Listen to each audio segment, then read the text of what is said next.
The first kick from his unborn baby should have been the happiest moment of Ethan's life. Instead, it became the night he realized he had to disappear forever. Because somewhere in the darkness, powerful wolves were already planning to kill his child. In the kingdom of Mooncrest, no family was more feared than the Blackwoods.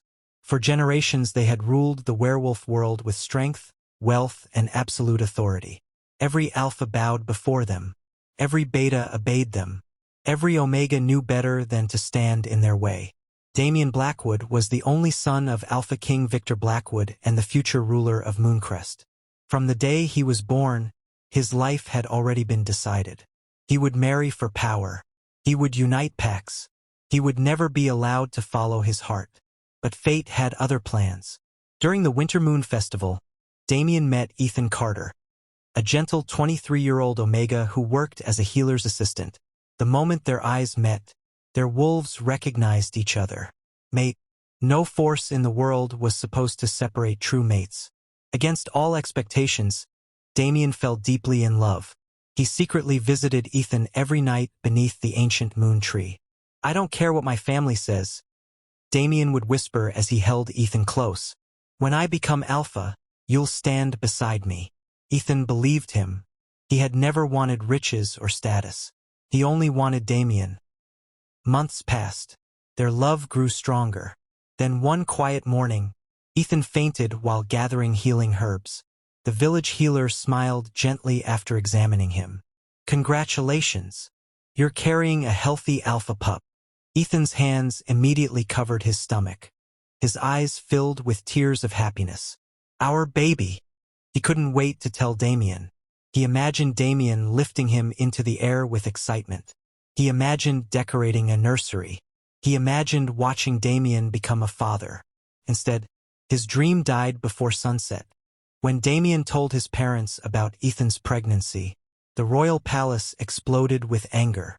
Victor Blackwood slammed both fists onto the council table. "You've disgraced this family. You were promised to Alpha Princess Selena of the Iron Fang Kingdom. That marriage will unite two empires." Damien stood his ground. "I love Ethan, and that child is my heir." Victor's eyes turned cold. "No. My heir will be born from the royal marriage." Damien argued for hours. He begged. He shouted.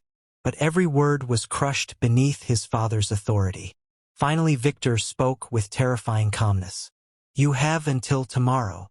Reject the Omega, or lose everything." Damien left the palace broken. He loved Ethan, but he had spent his entire life obeying his father. Fear won. Love lost. That evening, Ethan waited beneath the moon tree with a small wooden box. Inside were tiny knitted baby shoes he had made himself. The moment Damien arrived, Ethan smiled. "I have wonderful news." Damien couldn't even meet his eyes. "I already know." Ethan laughed softly. "Then isn't this wonderful?" Damien's silence answered him. Finally, he forced the words out. "We can't keep this child." Ethan froze. "What?"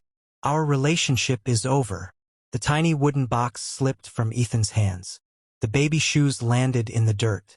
"You promised," Ethan whispered. "I'm sorry." "My family comes first. Our child would ruin everything." Ethan felt as though his heart had been ripped from his chest. Tears blurred his vision. Damien turned around and walked away. Neither of them noticed another pair of eyes watching from the shadows. Victor Blackwood. He had heard everything. Unable to stop crying, Ethan wandered through the palace gardens one final time. He wanted answers. He wanted to know why everything had changed overnight. As he passed the old council chamber, voices echoed through the doorway. Victor's voice. "The Omega is already pregnant." Another man answered. "The easiest solution is to eliminate both." Ethan's breathing stopped. Victor spoke again. "No." The Omega disappearing would raise suspicion. Kill the child after it's born.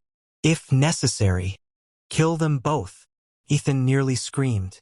His hands covered his stomach instinctively. His baby. They wanted to murder his baby. A guard suddenly walked toward the hallway. Ethan ran before anyone saw him.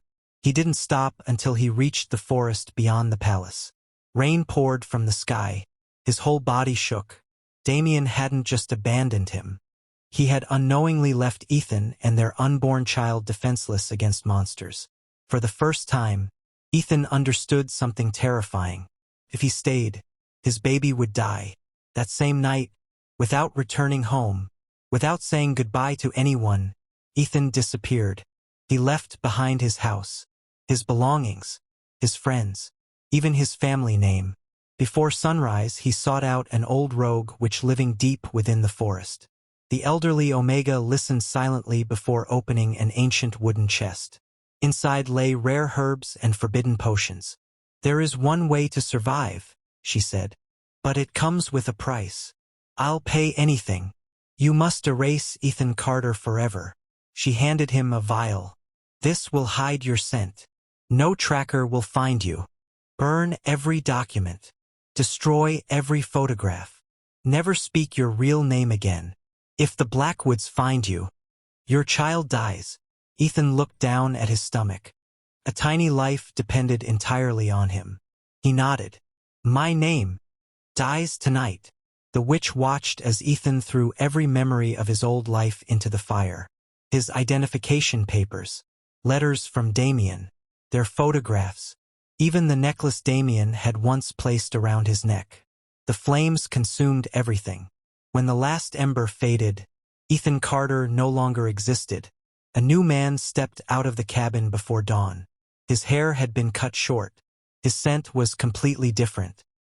His forged papers identified him as Elias Rivers.